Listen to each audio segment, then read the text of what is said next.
How's it going, everyone? Bloons Card Storm has some issues when it comes to balancing cards. Cough cough. I thought it would be fun if I try and fix some of the more busted, weak, and downright horrible cards. Today I got 3 cards I'll be going over, and let's go ahead and talk about the most busted one in the game, Jungle's Bounty. To be honest, this one's pretty easy to fix. All Ninja Kiwi needs to do is just prevent this card from healing off a turn gold, and boom, problem solved. I mean, this card would be bad, but at least it wouldn't be broken, right?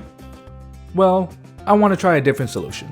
Maybe instead we lower the healing to 5. It's a nerf, and it keeps the same effect, and it will still have some impact in the game. If they do decide to get rid of the healing on turn effect, they could buff it to 15 healing. The biggest issue about this card is that it heals back way too much. So I feel the best way to balance this card is by removing the healing gold, increasing the healing to 15, and reducing the cost to 3.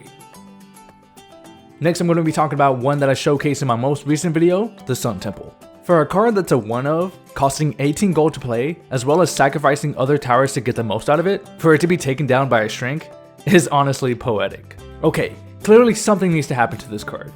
So what can we do? Well, in the comments of my most recent video, people were discussing giving it a protection effect from removal, and that could make it quite too strong potentially. I mean, how would you stop it? You could buddy balloon it, stun it, and that's about it. Stealing it or changing its form is a form of removal, so Shrink and Expert Negotiator and Amelia's third skill wouldn't even work.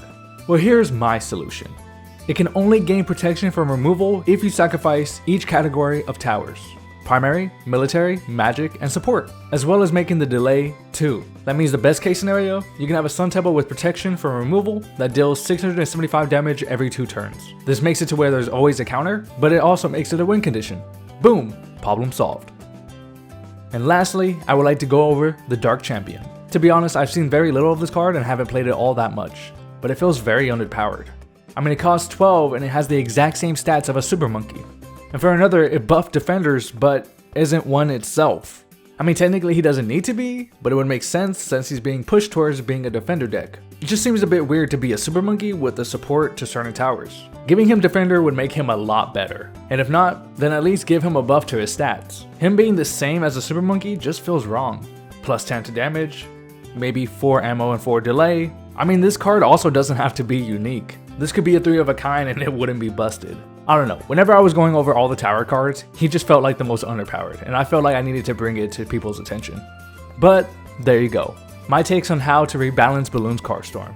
If you enjoyed today's video, don't forget to leave a like and subscribe, and if you would like to see more other rebalancing videos, leave a comment down below on what cards you would like for me to cover next. Use code KEMOSUAVE and have a good one.